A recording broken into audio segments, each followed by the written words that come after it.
Previously.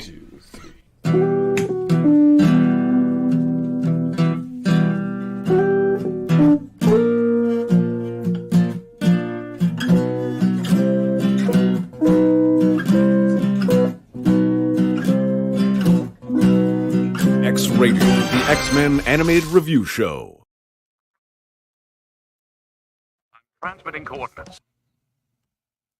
You found us here at X-Rated, the X-Men animated review show. X-Rated Evolution. Just let me know when you're ready. We'll wait. Actually, we can't wait. I'm tired. Andre has a headache. We got to get this show on the road. But we'll be fine. It'll be fine. It's gonna be a great show. I disagree. A really big shoe. Really big shoe. Really big shoe. I took some of my Advil. I think I'm feeling a little better. I had a movie night tonight at the commune, and and I had like a call for a board meeting, which is really long, and I don't know, something. I've been really busy lately, and I think it's stress is catching up to me. But I had a really bad headache all through the movie. It was a good movie. So, what movie? Army of Darkness. Oh, well, classic. Bruce Campbell classic. Give me some sugar, baby. Hail to the king, baby. Well, we are here to review Season 1, Episode 4 of X-Men Evolution, Mutant Crush. Written by Catherine Lawrence and directed by soon-to-be guest of the show, Frank Poor. So, let's get into it, shall we? No, we can't get into it. Are you familiar with the song "Crush" by Jennifer Page? It was like a hit in like the 90s. It's just a little crush. Yeah. That's all I was thinking in my head the whole time this went on. Because the title for this like, I get the reason they named this episode this. It's a pretty clever title, actually. Well, kind of, because he's the Blob and he crushes things, but he also has a crush. But it's not great. It's not great. But, but that song just kind of kept rolling through my head. It's just a mutant crush. I do remember that song. That's pretty funny. Well, there's something I want to do before we get then you should do it. This one. I'm gonna do it. I am going to do it. You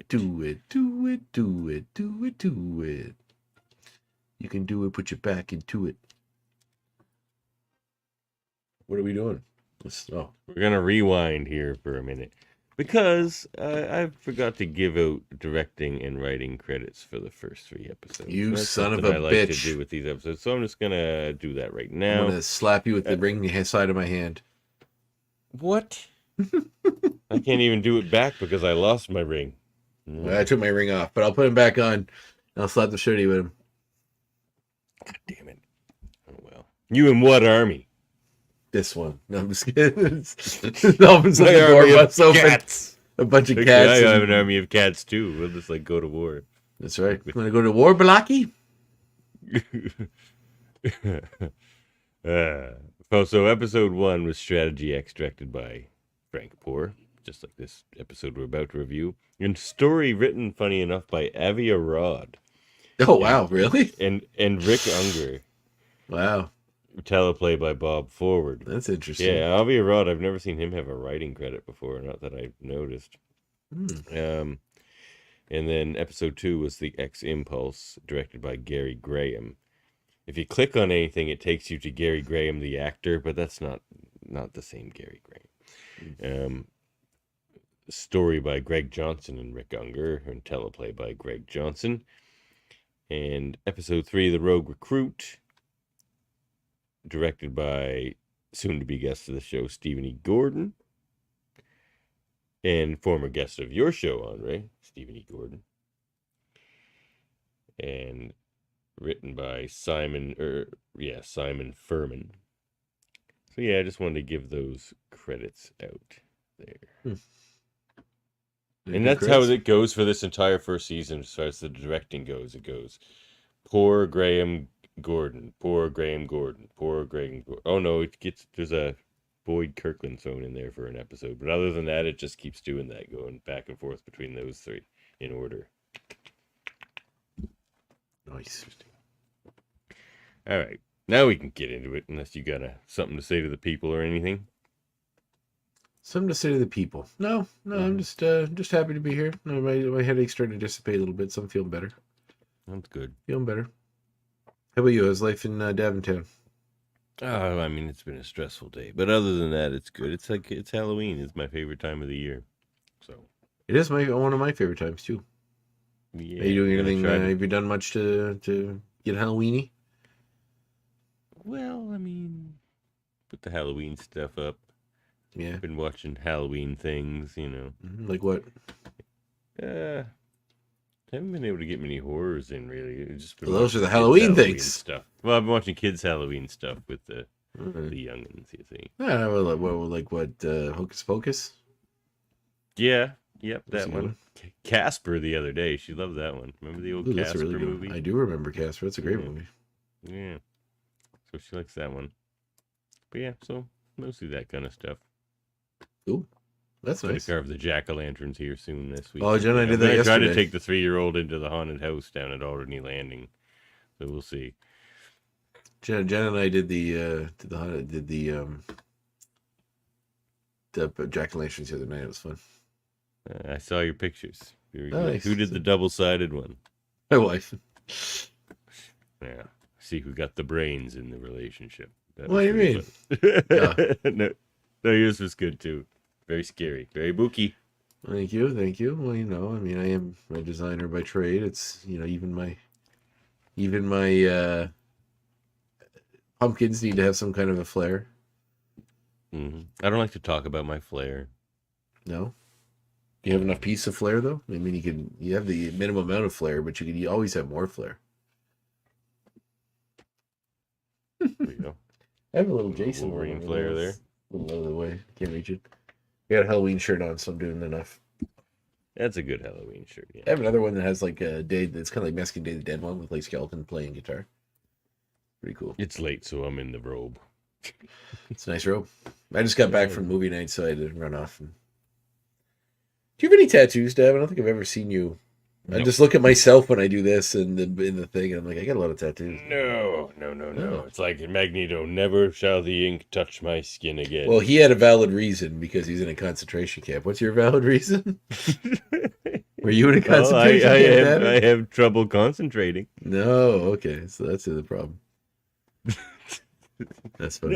No, I just like actually the best reason I ever heard for why I don't have a tattoo, because it's the same reason as why Neil deGrasse Tyson said he doesn't have a tattoo, and it said he doesn't believe anything concrete enough to tattoo it on his body. And I'm sort of the same way.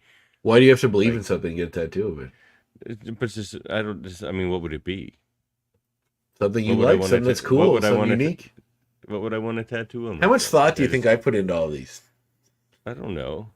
I But mean, that's this- the thing. Like, I couldn't mean, be willy-nilly about something. And I'm not willy-nilly about it, but you got to trust your tattoo artist. So you're like, this is the kind of thing I want, and then they bring you a cool design, you get it done, and then it's just part of you after a while. I get it. It looks good. Look on at all people, this beautiful but stuff. I like my stuff. Yeah, you Look look at me. great. I don't look good with a tattoo. I don't think. You don't know that. Well, maybe. This big, I think maybe a big forehead one, maybe like a Mike Tyson style one around the eye would be. You want to start big. You want to start as big as possible. I always wanted one of those nice knife tattoos in the middle of my forehead. Like Oh, that perfect. old Yeah. wrestler. Get the Brock Lesnar. Waylon Mercy didn't he have one like that? Was it Waylon Mercy? Wow, that's a deep cut. I'm surprised you remember that guy. Oh man, that's when I was a wrestling fan back in the Dan day. Spivey is his real name. I like Waylon Mercy. He was a precursor to Bray Wyatt. Like Bray Wyatt took a lot of inspiration from him. And in fact, the idea of him is kind of a character I gave a guy that works for my promotion, because I had the fake nice guy that's secretly kind of an asshole, but like he just hides it behind all this other stuff. So Yeah, That's fun. Cool. Yeah. Yeah. Let's get into it. I like this episode. It's pretty good.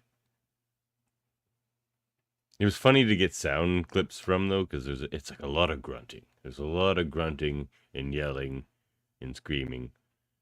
So I didn't really pull a lot of that stuff. I think Andre's frozen, or he's just. no, I'm staring. here. Oh no! Sorry, what were you saying? Wow, you were I was- sitting so still. I was sure you were frozen. Really? Yeah. Look at me, still. I've on never there. seen you sit so still before. I think I was reading an email that came up Yeah. that's something I was waiting to hear back on. So I was just like, Mm. and then yeah, it sputtered out. Sorry, I'm still here. Don't worry, I wasn't talking to you or anything. Well, no, I was listening to you, but I thought you were saying you were talking about something else. Sorry, I got distracted. For a Oh, moment. good. I was talking to the ex-goons anyway. That's what I thought. I was So- gonna say I don't think you're talking to me directly. I was half listening. I tune out. I tune in. I'm there. I'm around. I'm here. I'm there. I'm I'm somewhere. there. I'm everywhere. I could be there. I could be there right now. Could be outside your door right this very We- moment. We are the gum that sticks to your shoe. That's right. I'm the terror that flaps in the night. Yeah. What's the shadow one? There's like he says a bunch of things. Who knows what evil lurks in the heart of man? The shadow knows. That's what he used to say. Yeah. It wasn't that great. Yeah. Darkwing Duck had the best ones. I am the terror Yeah, that that's what I'm flaps in talking the about. night. Darkwing. Darkwing said something about a shadow. Like I am the shadow that. Oh, it's the something that flaps in the night. Darkwing Duck phrases. It was did I am the that. terror that flaps in the night. Is that what it is? I am Yeah, I'm the terror that flaps in the night. Yeah. That was one of the things. He had different ones each time.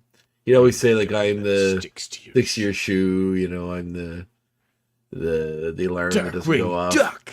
Yeah, God, that show Everybody's was weird. good. I gotta go back and watch that sometime. you should. Yeah. Well, let's get into it. Do we have to? No. Okay, But I bye. think we Just hang on. Flip this down and just goodbye. Goodbye. I All right. really think we should. I really think we should. The think we Yaskoons ought. want it. You think they deserve it? Yeah, they do. think they do. They put up with a lot from us. That's funny. All right. Yeah. Let's get in it. Let's get it on. As to quote Judge Mills Lane. When he's boxing refereeing, not judging. Unless he says that in court, which is It'd be great if he pretty did, odd. wouldn't it? All Yeah, right, let's get it lawyers, on. let's get it on. All right. Well, we open It with still works, a. actually. Lads, you know, I just like he had that accent. He was like, lads, get it on. Get on. You know, yeah, he's also married to Judge Judy. So, you know, there's this fun little fact for you. What? Judge Judy's not married to Judge Mills Lane. Oh, no, Judge Joe Brown. No. It might be it's- Judge Mills Lane. I'm pretty sure she's married to No, one of the it's judges. not. No, it's, I swear to God, she's married to somebody that's another judge from one of those shows. There's no way she's married to Judge Mills Lane. Why are you saying that? There's no way? Because that just seems crazy. That's no way. No way. She's not his type. He's a boxing referee. She's Judge Judy. He's also a judge. Yeah. There's, you know, they can have two different. What is this? He's married to someone that's pretty big. She's pretty scrappy. Actually, I could see it, but I don't think that's true. Hold on, I gotta find this now. She is married to a judge from one of the other shows. Judge Mathis. No, Judge Joe Brown. no, it's not him either. Judge. Judy's I husband. can't think of any more. Oh, it might be Judge Jerry Dredd. Jerry Scheinlin. That's who it was. Yeah, because her last name's Scheinlin. He was the did- one that he was the original one that was on those shows. It was like the People's Court. I thought That- was that was Judge him. Wapner. Wapner. Yeah. Who's Wapner? Wasn't he the guy from the original People's Court? No, it was Judge Jerry Scheinlin, who's her husband. Oh. I think. That's Yeah, what you sound off in the comments. Yeah, well, you know, if there's anyone in the comments quite a bit older than us, It's true. there might Some be. Judge Judy enthusiasts out there that really need to know. All right. Well, we open up at a demolition derby in which one of the acts in between the demolition derbying is the character they refer to as Fred Dukes. The Blob, they refer to him as, right in his ring name. We see that. The world's strongest teenager, they call him. Yes, he basically is like stopping cars with like she's chained up the trucks and stopping them from moving, pulls them in and then steps on them, breaks the tires. He's so heavy and then falls off the trucks by accident, and then the whole crowd laughs at him. You know what we didn't do? what? We got distracted tonight. I am your host, Fred J. Davs. I'll be close if you need me. Real close. I don't believe they used the J in this show. Did they call him Fred J. Dukes? They do. Oh, okay. I think That's a- so. And with me, as always, is my co-host. How about a sideshow? Jean Dre. Am I supposed to say Jean Dre? That's right. Jean Grey. It's just it sounds pretty close to Jean Grey, doesn't it? Jean Grey. I don't think I ever thought of that one before, but it came to me as inspiration. Jean Dre. Yeah. I like it.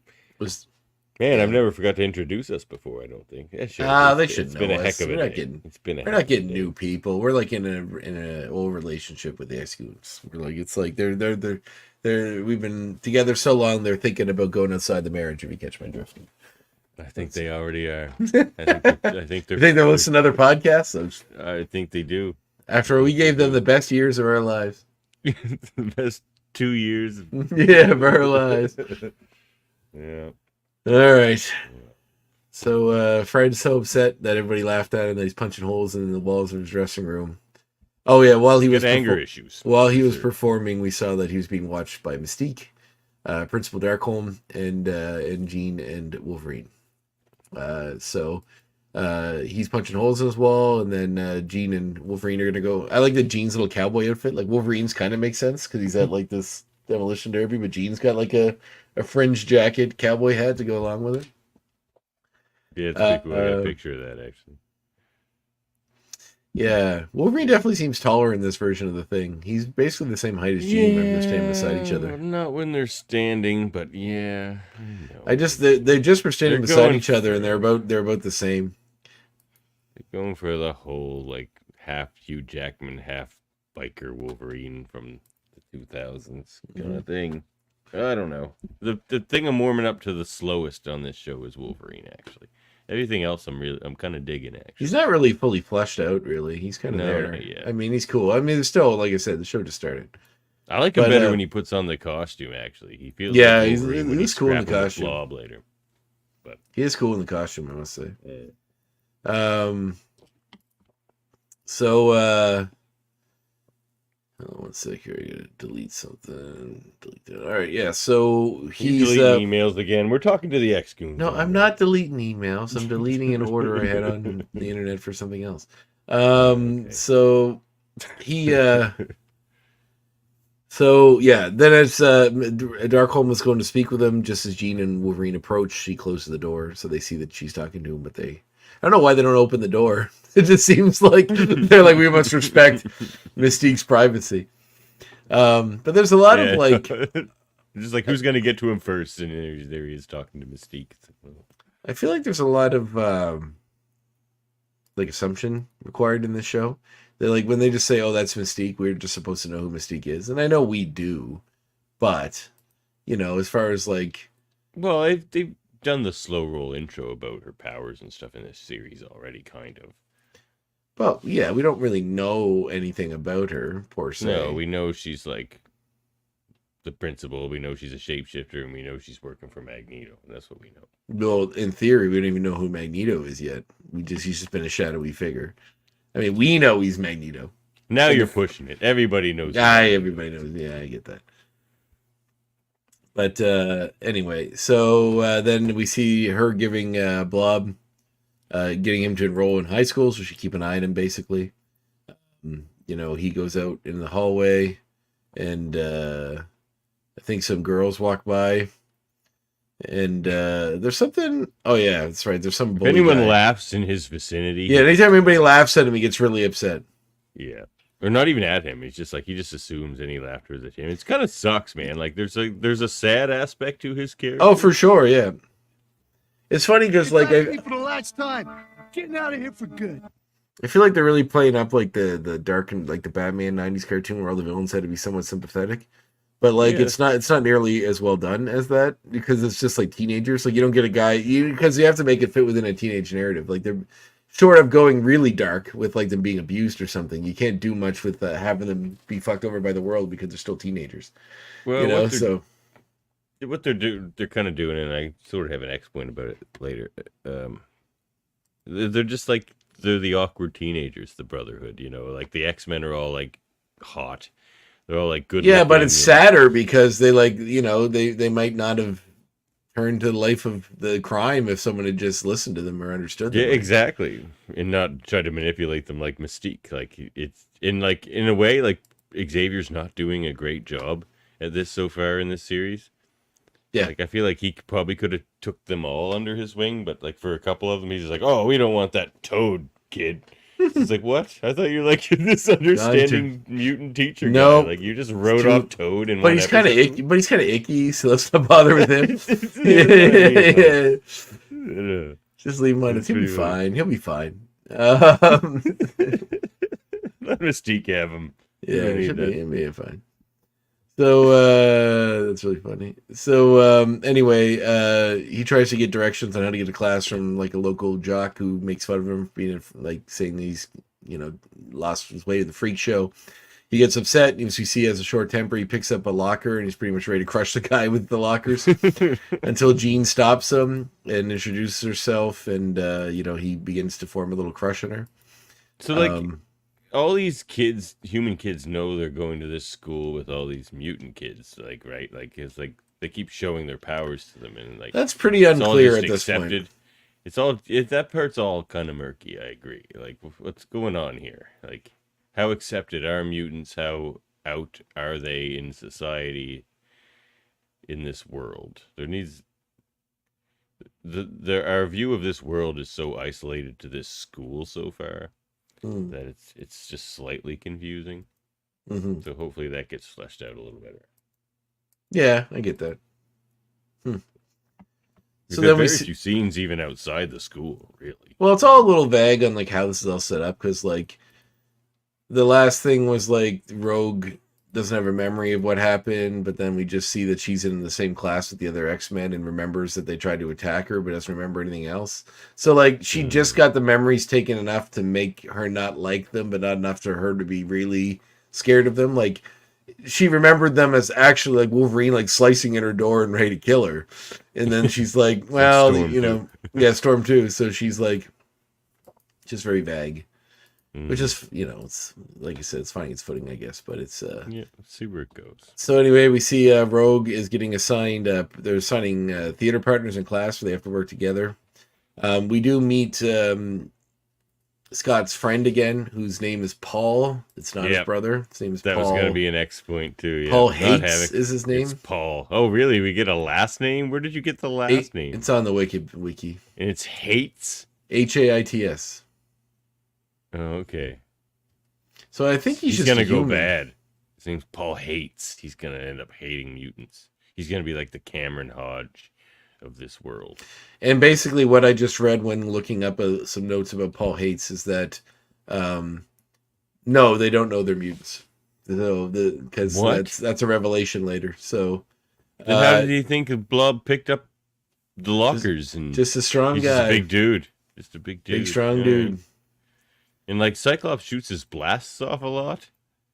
Not in front of those people other have students. definitely seen that. I'm telling you, dude, they don't know. Yeah. Okay, they don't know. So Rogue and Scott get put together as scene partners, and Rogue's hesitant because she thinks the X-Men have tried to attack her in the past, and she's a bit cold towards Scott because of that. Wait a minute. Scott blows his optic blast off in the lunchroom in this episode. I don't believe he does. Yeah, because there's like the big food fight, and then he gets food in his eyes, and he's about to crush Jean, and then Scott shoots him with the optic blast. No, Jean reaches out to him until he's about to. He's about to take his glasses down, but he doesn't. She says, "Scott, I'm going to handle this," and then she talks him down. Oh, I literally have the blasted him. episend in front of me right Oh. now, so I'm skimming through it. Okay, all right. I thought he blasted him in that scene. Maybe didn't. So Jean and Shadowcat are talking. The one thing, I'll make it an X point later anyway. But anyway, Fred comes up and wants a bunch of food, and the lunch lady is just stocking up his plate completely with food. And she's like exhausted because of all the food she had to put on his plate, which is funny that like you can just ask for as much food as you want in high school. I'm sure there's a limit, if I'm like, I want a mountain of food, they wouldn't just give it to me. I mean, my school, we didn't have a program where you got free food, I guess. You paid for it, so He might be paying for that. could be, I guess. But I don't know. I guess he got all that money from monster truck stuff. From monster trucks, exactly. So anyway, he Just tell your weirdo friends to keep their distance this time. yeah. So she thinks they're weirdo friends that are. She doesn't necessarily think like I said. She's not afraid of them. Just like anyway. So anyway, he comes into the lunchroom. He goes to sit at the table. His chair breaks and his food falls on him when he falls over. Some people laugh at him. As we know, do that before. As we know, he gets very upset and begins throwing food and everything around, yeah, and throwing tables and everything. And the students. That's all what I mean. run. Like they must think he's very strong. If he's not. They must. He's a big dude. I mean, he's quite a bit taller than everybody else. Did you notice? Yeah. He's like, he's a big fella. dude, and Blob should be. Blob is huge, but yeah, it's a good portrayal of Blob. Actually, he's gonna lash out. Scott comes to Gene's rescue. He is inadvertently knocks Gene down when he's flailing about. Scott's gonna blast him, but Gene says she'll handle it. To invite me to the rehearsals. The awkward laughing. They just keep laughing. Yeah. Oh yeah. And even the Trump, like the tuba music, whenever he walks around, because he's fat, it's like boom, boom, boom, boom. Yeah. He must have thought that joke was really funny. They shouldn't have laughed at me. No, they shouldn't. No, they shouldn't. Yeah, she's really sweet to him, actually. She's trying, man. Yeah, Jean's great in this series. She's very nice. So Scott and Rogue are starting to talk about their scene. It seems like they're kind of flirty, which is interesting, considering a little bit. But them talking in the hallways interrupted by Principal Darkholm, who's keeping an eye on I got Rogue. an next point about that later, too. But anyway. So then Fred asks Jean out to go to somewhere with her. She turns him down because she has something to do later. He gets very upset because he thinks this that... is uncomfortable. It actually is, but it's not inaccurate about how some people... No, not at all. Yeah, that's point about that too, but we could just talk about it. That's the scary part, because there are some people that really, like, obviously... Look, I was a fat kid too. It's not, and I'm not saying I acted like this guy for sure, not. But the idea that if you're made fun of enough, that you don't see, like, you immediately think that everybody is, like, if you're mocked enough, you don't believe anyone's intentions are good after a while. And he tries, but like he immediately falls back into that old trope the second she turns him down. And she doesn't even really turn him down. She just says she has something she has to do and she can't go with him. And he says, like, is that the best excuse you got? My friend. I thought so, but friends don't hurt each other. Now let go of me. Well, just let me talk to you for a second. In private. No, do not go with him in private, Gene. Do not go with him in private. No. But, like, it's true. It's like, it's a real thing, too. Like, yeah. There's that, in a certain segment of society that probably doesn't watch this, so this idea of, like, kind of snooty or stuck-up women. It's just like, no, if you're an attractive woman and you are nice to a male, you run the risk of them thinking that you like them in more, like, in some romantic way, and that happens all the time in the real world. Well, yeah, also, like, I mean, generally we're supposed to be nice to each other as human beings, but often men think that if a woman's nice to them, it means they they like them in some romantic way, or especially an antisocial, like, socially underdeveloped character. And also, like even more problematic is that often people, like, especially, and I don't want to, like, loop it into generalizations, but like neckbeards or those sort of, like, milady guys with the fedora hats that are like the idea. Milady guys, I've never heard that. You never heard that before? Oh man, that's a long running internet thing. But the idea that, like, if you're nice to a woman, she she should want you because you're nice to her. Like, she's stuck up because she doesn't want to sleep with you, even though you were nice to her, when you should just be nice to her anyway. Yeah. Like, you know what I mean? It's just, and they don't take That's why it's uncomfortable to watch. It's so real world, that scene. Kind of. I mean, obviously Fred's a little, I wouldn't say slow, but he certainly isn't fast. He's not fast. No, so anyway, he kind of tries to get her to come out with him again when she's out with her friend, and that's a line that you said. Then he tries to kind of drag her along with him, and ends up knocking down. So when she tries to struggle against, he knocks against some scaffolding, and she gets knocked out. And he takes her big old friggin' welt on her head too. And then he takes that, and he's like, "Oh shit!" takes her away and then ties her up in like his fucking Then he becomes basement. Frankenstein's monster. Or Yeah. some shit like that. He's trying to force her to have dinner with him, basically, and has her tied up in his house. Now, the thing is, Jean has psychic powers. She could just, like, pick up the candles and shoot them at him. Ready. Pretty sweet, huh? But, like, I don't get... She reached out to Xavier for help telepathically. Yeah. Yeah. Oh, she also showed Fred that she has powers early when she said that I'm Yeah. like you. Yeah, so that's something. they Yeah, bonded with that's when he says this classic line. Wow. You can really pound people with that. Yeah. It's like, yes, but like that's not what I do with my telekinesis. So she reached out. She could use her telekinesis to escape. I mean, I'm sure she could use it to untie a rope. She could use it to levitate the chair. She could use it to probably move Fred through a wall and then get out of there. But anyway, she reached out to Xavier. She breaks steel beams later in this episode. So Xavier calls out for the X-Men to go rescue her. He sends Nightcrawler to go get Scott. Nightcrawler appears in front of him when Scott's talking with Rogue about the scene. This is classic here, though. There's some good lines here. Do it. Get Cyclops. Right. It's like that fun, boom, boom, boom, boom, boom, boom, boom, boom, boom. But like they're so leaning so hard into the biker Wolverine in this. He's just like super cowboy hat and motorbikes. Okay. But that's a small part of Wolverine's personality. But in this, it's like 80% of it so far. Pardonnez-moi. I cannot tell what is like me. Pardonnez-moi? That's a line from the play, yeah. Yeah, and this is the one I wanted to play, actually. This is a great line. Whoa! Easy on the exquisite costume, mein Freund. Yeah, Scott gets a little handsy when he thinks Jean's in trouble, too. He's like, what? Like, Easy on the exquisite costume, because when he first sees that costume, he's just like, yeah! He's just like, and it is, man. Like, the Nightcrawler look is so good. I mean, I like Nightcrawler in this quite a bit. I think I prefer his version in the other, but I do like him. He's definitely the comic relief, which is nice, instead of the tortured religious, guy that he is in the other series. But yeah, so you see everybody kind of rallying in action to go get her. Rogue sees that they all kind of look out for each other and kind of clocks that. We see them all get in costume and then go to Fred's place, which is an abandoned warehouse somewhere. Wolverine and him get in a bit of a fight. He gets in a tussle with all the X-Men. And basically, like, takes out Cyclops and Wolverine pretty easily, which is impressive. But then Rogue appears and takes touches Cyclops when he's knocked out, takes his eye blast ability, and uses it to defend Jean from Fred.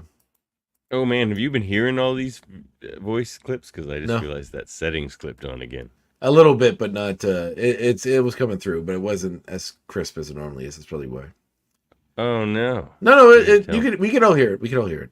All right. So You tell me Rogue shoots Blob off into like a garbage skiff, far away or into a dump, and then kind of realizes that the X-Men are all kind of nice and look out for each other, and she kind of still leaves them, but gets a step in the right direction. So Scott puts his hand on Jean's shoulder. Oh, there's one more line I forgot to play from that whole Cyclops Nightcrawler interaction. Teleported to maximum, Mr. Wagner. Aye, Captain. Engage. I thought you'd like that. That made me very happy. I thought it would. End of episode. X-Men ran the day. Blob is, Now you can't force someone to like you. Why not? I'm stronger than everyone. Being nice usually works better. Being nice usually works better. I love that line. You don't just like strong arm your way into a relationship. I mean, I guess some people do, but it's not. Some It's people certainly not a good way to make a relationship. What you gonna do to me? Make me wear bad makeup? He burned her pretty good there, actually. Yeah. I'm the Blob! Nah, you're just garbage that wanted a date. Now tell you what, I'm taking you out. Rogue was pretty badass at the end of this. She was, and her southern accent kind of comes and goes, but it's good. Yeah, it does. I Yeah, it's wonder. fun. I think the actress is southern. She's American. I'm pretty sure. There's most of the voice actresses are from Vancouver in this one, but I think she's actually American. I'll have to look that up. But yep, that's the end of that episode. Good Finny. Yep. So, let's...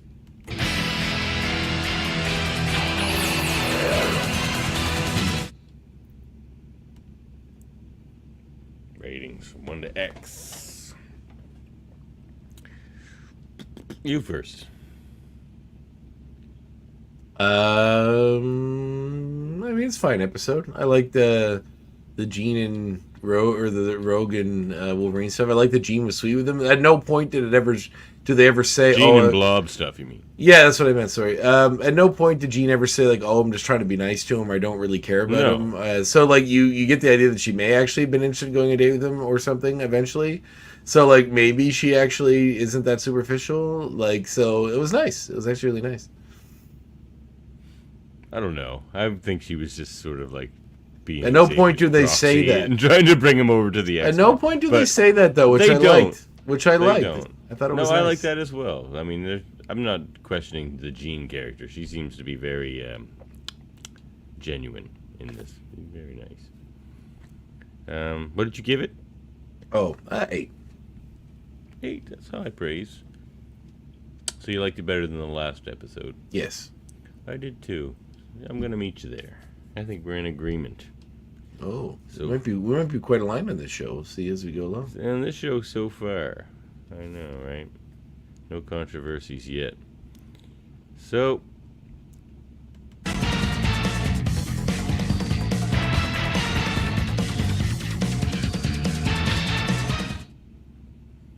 uncanny X points. So, let's do it. I got one. Go for it. Why not? All right. So they've been changing the names of all the villains just to modernize them. Like they probably thought Mortimer Toynbee sounded a little old-fashioned, so they made him, Todd. What is he? Talansky or something like that. Oh yes, Toad. Yeah, the name also sounds like it could be Toad, which is funny. Yeah, and with the Avalanche, they made it Lance Albert. It's like I got firepower, so my name is John Flamington. Yeah, exactly. But with Blob, they don't, because for a character like Blob, Fred J. Dukes is just the perfect name anyway. It's just the perfect name for a character like that. Mm-hmm. So I found that funny. Like, of course, he's just Fred J. Dukes. They're changing all these names, but he's Fred J. Dukes. He's the Blob. It's perfect. Oh, she wants to say hi. Oh, hello, kitty. What's her name again? I always forget.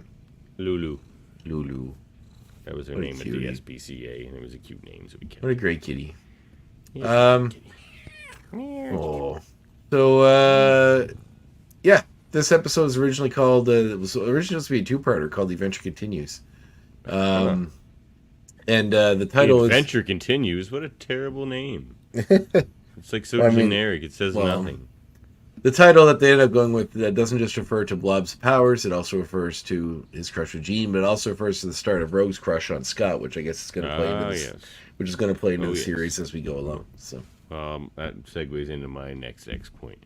So Rogue is the new Logan. I feel like writers and fans even of the X-Men, and maybe it just didn't hit me as hard as it hit others, but I feel like a love triangle involving Cyclops and Jean Grey is like really important to people, because if it's not like a love triangle between Scott and Jean and Wolverine, it's a love triangle between Scott and Jean and Emma. That's interesting. Where it's like there's just always a love triangle between those three, and like I don't find it necessary myself, but like everybody else seems to in the X world. So I still like that it's different. And Rogue is the new Logan. She's the love triangle with Jean and Scott in this one, because Logan's old and that would be weird.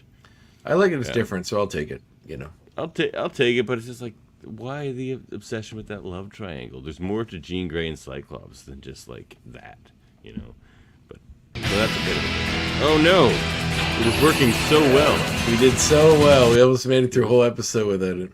I know. Oh well, at least it was like the right one. It was the theme for this segment. Well, that's it. That's there you something. Go. Yeah, that's right. Take the small victories. So that's my next point there. So as my second next point is that as we did see the reintroduction of Get it out of you. Scott's friend Paul Hates, Haits. We also see Jean has a friend as well, which seems to be a human friend, by the name of Taryn Fujioka. Where do these last names come from? They definitely didn't say that. Maybe I mean, they may come up in the show later. Yeah. But yeah, Taryn Fujioka. Yeah, Taryn. I was like, Taryn. Nope, definitely not a mutant I can think of.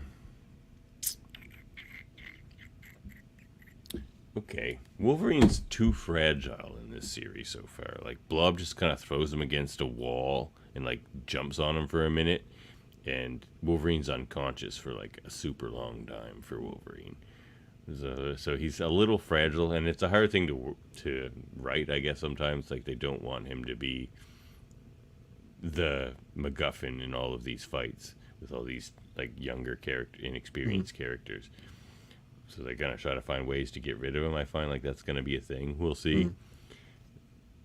But, you know, making him fragile maybe is not the way to go. My second note is a little bit of foreshadowing, which Rogue refers to Kurt and says, I swear he's like an annoying little brother. Yeah. So, I didn't pick up on that. I almost grabbed that clip, too. Which foreshadows their future. So, you know, Damn, nice grab, Andre. Thank you. Yeah, I can't believe I missed that. Well, it's all good, buddy. That's why we're a team. I catch the ones you miss. It's true, and we're a great team. Yeah, we're a pretty good like team. The X-Men. Like the X-Men. We're Alpha Flight. We're Alpha Flight. Wait, when are we? You and I are talking again soon. Yes, that's right. What's that? Alpha Flight's a pretty great team. I love Alpha Flight, but they don't work that great together as a team. They kind of half hate each other. Yeah.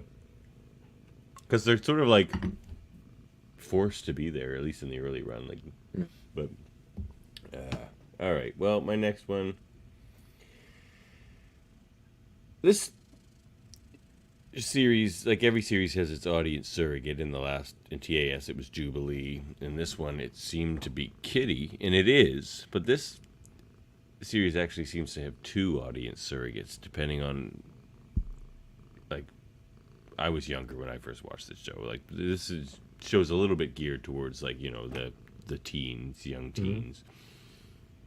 So if you're like, if you feel like you're more socially accepted and that kind of stuff, Kitty's probably your audience surrogate. But if you're a more awkward kind of kid or like, you know, not as socially successful, you might relate to Rogue as your audience surrogate. So I feel like they really keep pushing that angle on both of them. So it's an interesting way to approach this series. I feel like two different audience surrogates for two different kind of experiences young people might have. It's very interesting. Yeah, I do like that. My next point is, where was it here? Yeah, when Rogue absorbs Cyclops' power, she can control it. So implying that her powers take the mutant power on a genetic level, bypasses the brain damage, I guess, in the continuity of this show, which you don't know yet, allows him to not be able to control it. So, you know, she doesn't need a visor. She can use it, can turn it on and off. Oh, shit, I didn't notice that either. I noticed how, like, proficient she was. Yeah. Because, you know, in TAS, she takes his powers and she's blasting, like, the ceiling off and, like, can't control anything and trying to shut her eyes with her hands. Wow. She can control it. Oh, yeah, I guess you're right, because he has brain damage from the fall from the airplane. Yeah.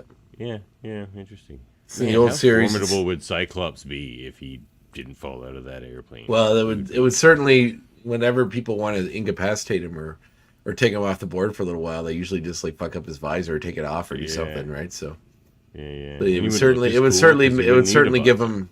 Yeah, well, yeah, that's true. He wouldn't look nearly as cool. But he would get to look at his friends not through red ruby lenses, so ruby quartz lenses. But it would still.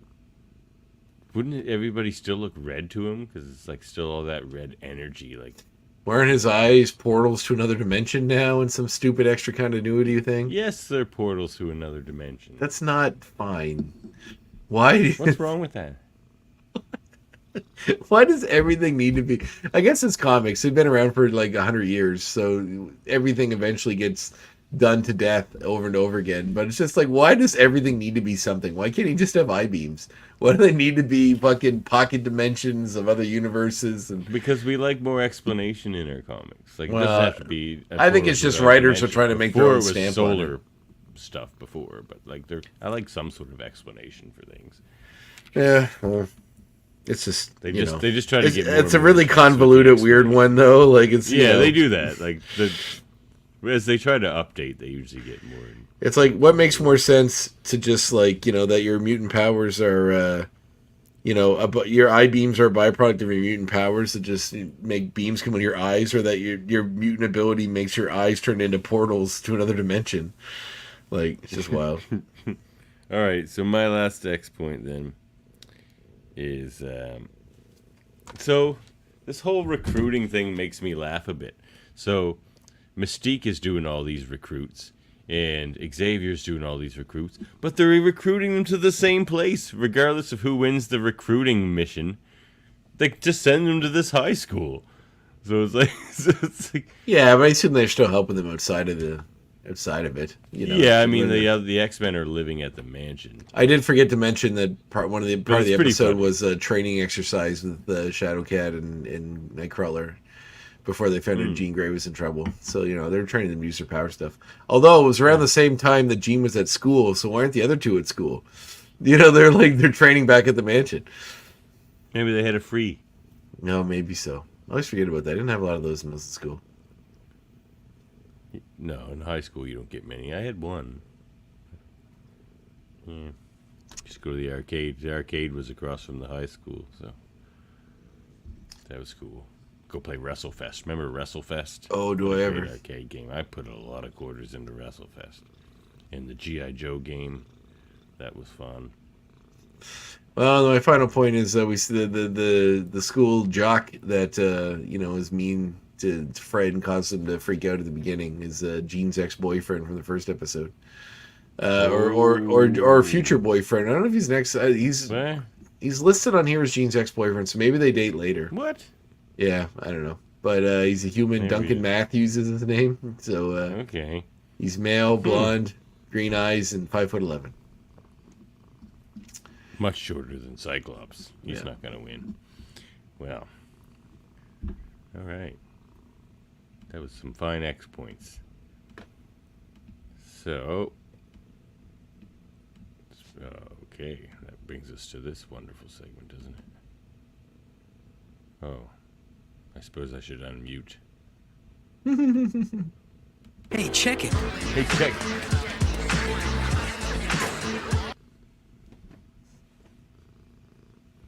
He's also the guy that tried to beat up Toad and all that before. So, that's Oh, yeah. yeah. What a jerk.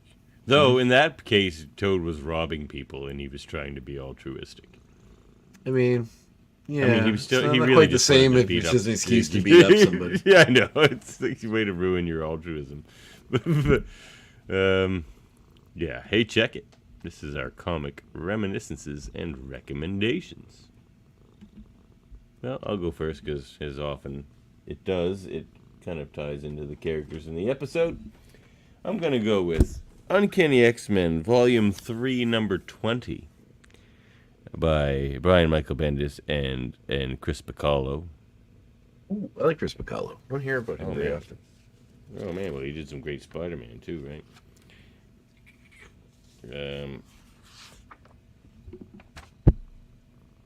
So in this one, Blob is addicted to MGH, the mutant growth hormone, and he's sort of selling it.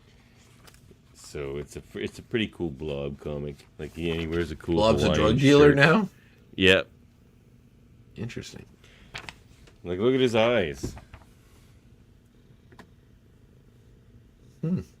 He's fried up. Isn't he I'll tell normally ya. depicted as being bald in the comics, I thought? No, he had dark brown hair. That's right when he's Yeah, first he had around. brown hair. He's blonde in this now. But so it's interesting. And he's like doing some crazy shit to get the MGH, and Mystique's just like, I told you, if you need more MGH, just come to me. So she's dealing the MGH too. So is Blob like sucking dick in an alley to get drugs? Is that what's happening in this? Well, he's selling it, so I think he's like, getting high off his own supply. Oh shit, okay. But maybe it's just he was Yeah. Jones and hard, need that fixed. Well, he was. So, Uncanny X-Men, Volume 3, number 20. Check it out. And, the comics that surround it. No comic is an island these days. That is true. No comic is indeed an island. I don't have it with me because I just bombed in from something I was doing. But Tales from the Crypt, the original comic book series. Oh, shit, that's a great one.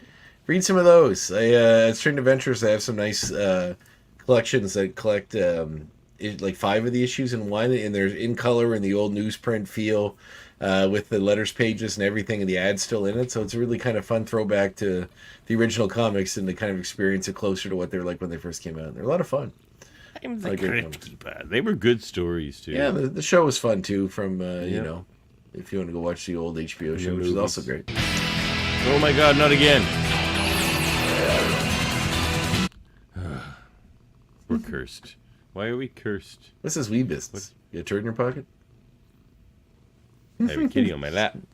Oh, what a good kitty. I love that she's so, like, friendly and cuddly, even though she's new. Lovely. Yeah. And she's finally starting to, like, freak out less at the other cats. So No, that's good. that's good. Excellent. Oh, Lulu. They'll accept you. I have, like, sweet cats. You're the jerk. But that's okay. She's like, don't call me that. Sorry, Lulu. All right, everyone's favorite segment. At least Andre's favorite segment.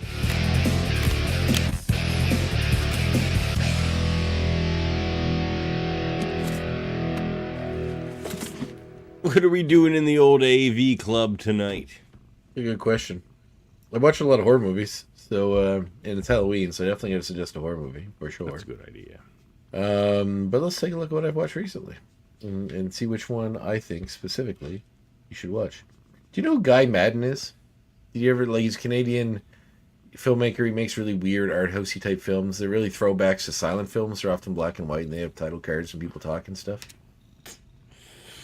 No, the name sounds familiar, but that style doesn't sound familiar, so I'm thinking no. Well, let's see. Well, it's a fun old horror movie. I'm gonna throw some of the ones I watched recently at you. It's a really good horror movie. I Walked with a Zombie, black and white. Was it good? I liked it. I haven't watched it yet. What? The show's in 2 days. I haven't watched any of them. Oh Jesus, you gotta catch up, buddy. I know I'm gonna cram like 3 movies in tomorrow. It's a fun movie. I'm glad, man. I was hoping it would be. I gave it 4 stars on Letterboxd. Out of 5? I'll read my review. An all-time classic. Oh, don't do it. That'll spoil it for me, won't it? No, not at all. I don't give any spoilers.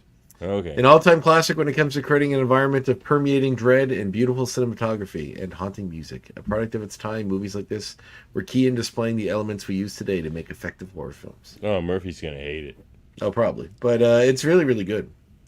But I'm also going to suggest the Tobe Hooper 1985 classic Life Force. Oh, Jesus. Featuring space vampires that take the form of beautiful humans that walk around a lot of the movie naked and take the life out of men. Actually, it seems like only men. Yeah, I think it's showing text men in the movie. But yeah, it's a proto space. The legend of vampires as we know them came from this. Is kind of the story. It's an interesting movie. It's very well done. The music's cool. It's some really cool effects, and it's fun. It's a really fun movie. Check it out. Right. Oh, I'm looking forward. I'm gonna watch as soon as I get up. Now I'm gonna watch that We Walked with. It's only an hour and 5 minutes, or an hour and 10 minutes. It's pretty nice. short. Nice. Well, check out Hold Up on Wednesday. Me, Andre, and Murphy will be talking 3 zombie movies. Yeah, I watched Overlord as well, which I do. It's funny because I watched it. I have it on Blu-ray. I watched it when it came out, and I couldn't remember a fucking thing about it. So I'm glad I rewatched it again. No, but it's a good movie. I'm glad I watched it again. Right. And I didn't rewatch Fido because I watched like 8 times, so I probably will rewatch it just because I do love that movie. So. I've seen it more than once too, but I'm gonna watch it again. Yeah, just to make it fresh in my mind. Yep. Well, I'm gonna throw something on this AV with Club with Andre segment because I listen, of course, to Graphic Histories every morning when it comes out. And you mentioned the Wild Robot, and I also saw the Wild Robot, and I cried, man. It's a beautiful loved the movie. Wild Robot. As It's a parent, I'm beautiful, sure. oh, I'm sure it hits you on a whole other level. But holy crap! I was a blubbering mess, and I was trying to have people in the theater not notice. And I was just sitting there watching it with my 3-year-old, and it was a beautiful experience. no, that's awesome. I'm glad to hear that. Great movie. Go check that out. Looks great. Just everything about it. Really good. It's totally up my alley, too. Yeah, it's super good. All right. Well, let's move right on to extracurriculars tonight since we started late.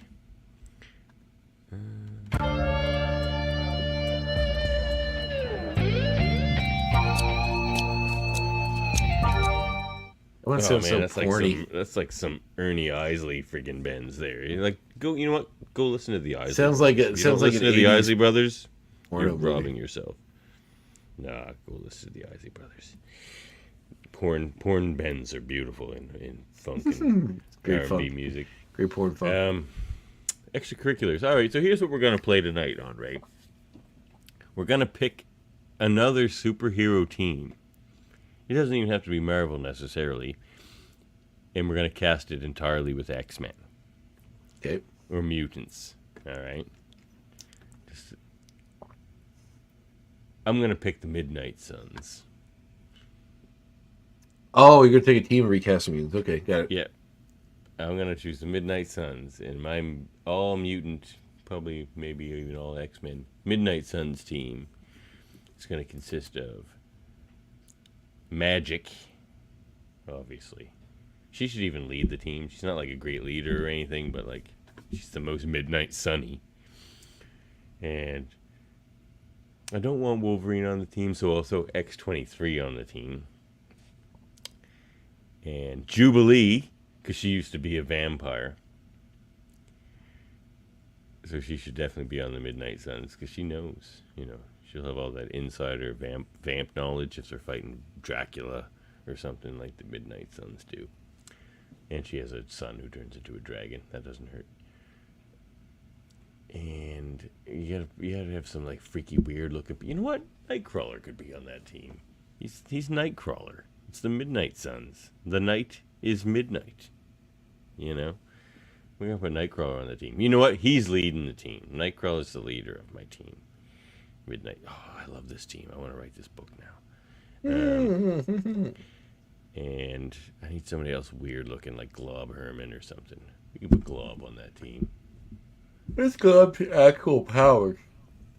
What are Glob's actual What? powers? What are Glob's actual powers? I know what he looks like. What does he actually do?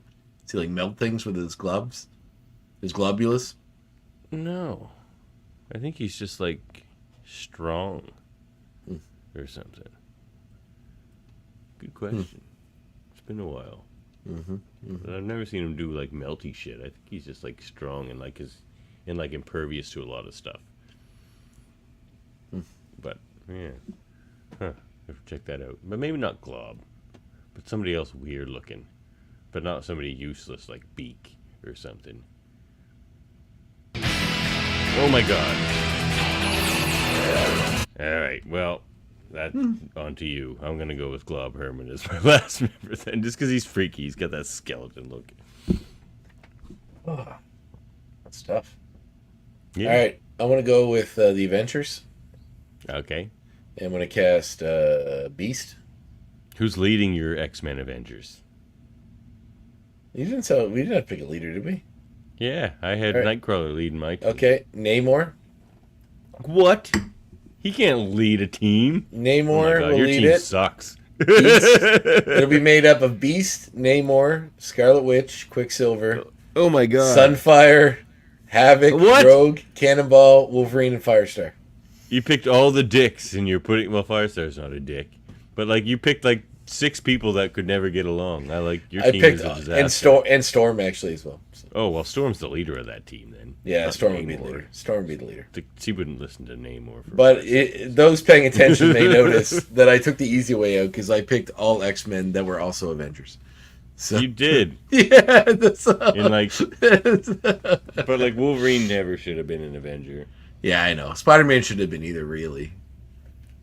No, Or Luke he's better as Cage. he's better as an outcast. And same with Luke Cage. I agree. Well, you know what? I kind of like Luke Cage's Avengers arc though, like because he like was the criminal in jail and then rises to be like a leader of the Avengers. I kind of like that as a story arc for him. All right, I know what I'll do legitimately. Since you did Midnight Suns, you went Halloweeny, I'll do the Darkhold Redeemers, which is from the Darkhold comic from the '90s, where it was a group of people that were. Do you remember this comic? Yeah, I really yeah. liked it. Yeah, I liked it a lot Tales as a of the kid. Darkhold. Yeah, they called them the Or Darkhold. Book of the Darkholders. The Darkhold Redeem. I was just called Darkhold was the comic series, but the Redeemers yeah. were like the team that were trying to track down all the pages from the Darkhold book. Yeah. And get them back from this little imp that would show up and give them to people. And I thought it'd be great. I think the concept of that comic would be a great TV show. So it's like every episode, the imp shows up, gives a page from the book to a new person that's being feels like they're not in control of their own life for whatever reason, and then they try to use the magic of the Darkhold to fix it, but in a monkey's paw way, just make everything worse, and then bringing in demons, and then it's kind of like the X-Files, but then these FBI agents show up, try to stop the shit from happening, and get the page. So at the end of every episode, they get the page back. They can put it in their little files, and then move on. And a fun little X-Men connection is that the James Buchanan, I think, who was like the FBI agent on the show or in the comic, he was an old enemy of Sabretooth, and every once in a while Sabretooth would show up and try to kill him when they're on a mission somewhere else. That's fun. Oh, So, I forgot a character for my Midnight Suns. I gotta have a werewolf on the team. Willsbane's on the team too, obviously. No, that's nice. Yeah. So I would say I want to throw a few mutants on a team that would be they gotta be mutants, don't they? That would be the Dark. I just was thinking about Marvel characters in general. No, man, you gotta. So I would throw on some horror themed. Can mutates work, or was it just mutants? You can use your mutates. There's not very many. You gotta put Deadpool on your team. I mean, he wouldn't be bad. He'd be good comic relief, but You need some magic. You need someone who knows magic. I think I would pick. Which is a good pick. I think I would put Beast because he would be the good, like not really believing it's magic, but he'd be the Mulder, the Scully. Which one? Exactly. Yeah, the Scully. Yeah, he'd be the Scully in this situation. Shit. Who's your Mulder? Cyclops. No. What? No, he would be. He definitely wouldn't be. Your laundry's ready, by the way.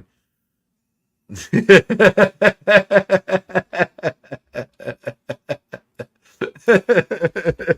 been a heck of a ride. It's all right, man. It's all good. I think we all know that we were calling in from your basement, so yeah, which is fine.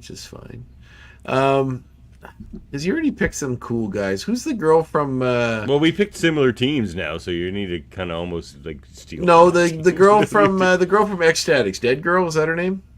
Oh, Dead Girl's a great pick. She should have been on my team. All right, No, you go. she's on mine, motherfucker. Yeah, that's a great pick.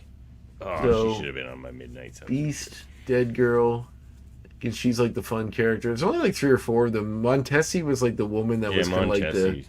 She was like the woman that was sort of like the seer that could see the future and stuff. Yeah. Yeah. So I guess Destiny maybe Destiny's a bad guy though, isn't he? Doesn't matter. All right, Destiny. I mean, in the age of Krakoa, they all sort of. Well, Destiny was sort of like the one on the outs from everybody because she was just like, oh no, I know it's done. It's okay, man. Don't worry about it. It's not that big a deal. It'll become a running gag. Yes. Did you put Nightcrawler? You put Nightcrawler on your team, didn't you? I did.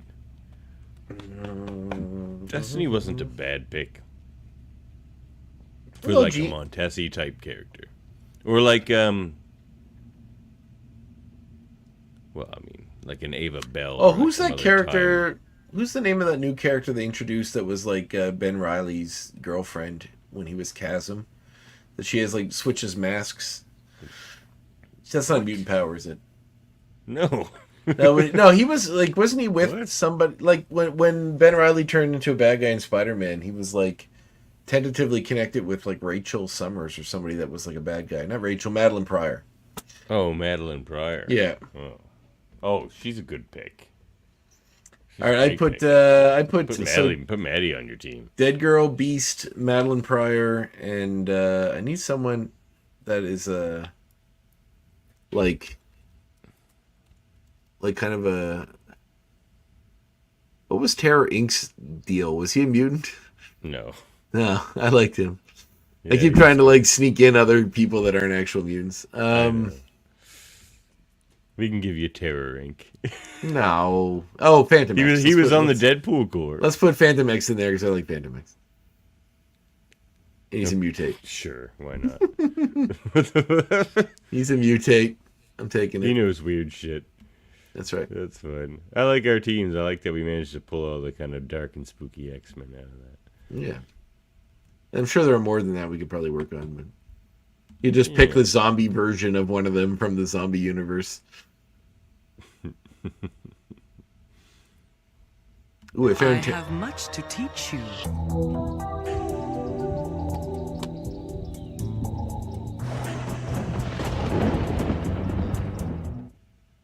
Well, we're not doing an episode next week, are we? Nope. We're doing, or is it the week after we're not doing it? Nope. It's next week. Oh, 28th. Okay. So we're doing, we're reading a spooky X-Men story we're going to talk about. Which one are we doing? Blood Feud. X-Men Blood Uncanny Feud. X-Men 154? It's the Vampire Storm story. It's also in an annual 6, I believe. And 154 or 153 or something like that. I don't have my Comixology or my Marvel Unlimited tablet with that on it here. I'll look it up right quick. X-Men Annual Volume 1. No, Volume 16. Is that right? What? So Annual? I'm looking it up. No, the annual, it's like annual 6. Here it is. Blood Food is X-Men 176 to 179. No, it's not. Okay, well, the Blood Feud Uncanny X-Men graphic novel. Oh, that's like the collects, trade. That's yeah. Collects like 176 to 179, Annual 6, New Mutants 13 to 14. But the Vamp Storm story is mostly just Uncanny X-Men 159 and Annual 6. Okay. That's what we're reading. That's all we're reading. 2 comics. 159, Annual 6. Okay, can you send me that in our chat so I have that? Yep. And David Cutler will be joining us for that, so that'll be fun. All right, cool, sweet.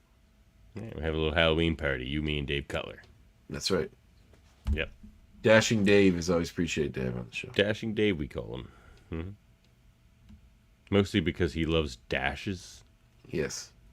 He's a big fan of the Puts him in character Dash from The Incredibles.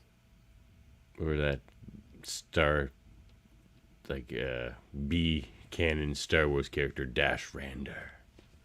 Not a B character. That Shavs the Empire, man. That was a fantastic comic book. That's like the best extended universe Star Wars book, probably. Yeah, that's what people say. People love that Dash Rander. And don't forget about the N64 game, which is also great. The Star Wars N64 lately, it doesn't hold up very well. No, they were fun. Well, for the time period, I love Super Nintendo, but N64 is clunky when you go back and play it. It was a product of its time. It was a revolutionary time. I agree. I loved it at the time. Don't be so hard on it. Yeah, well, I'm still more of a SNES guy. Support the show at patreon.com/X-Men Review Show or get your sweet merch at redbubble.com/people/X-Men Review Show/shop. You can contact us at xmenreviewshow@gmail.com or hit us up on the YouTubes, the Facebooks, or the Twitches. No, don't contact us on Twitch. We're on Twitch. Speaking to the air. We're on there. Right. Speaking to the air. Watch us there, but don't talk to us there. If you can even do that there, I don't even know. Can you? Don't do it. Find our audio-only version wherever you get your podcasts. Anywhere. We're there. We're like the gum that sticks to your shoe. The terror that stalks in the night. Yeah. And please like, review, and subscribe. And you can find our whole federation over at ufpodcast.com. Anything else to say? You got any final words? Anything you want to... No. I guess I wish you happy Halloween, but you can wait because it's coming. Yeah, we'll do that next one. But you know what? Happy Halloween anyway, because it's the best. Celebrate it the whole month. You know, That's right. it rules. It's awesome. All right, let's get out of here. Catch you next time. Well, I gotta run. I'll catch you later.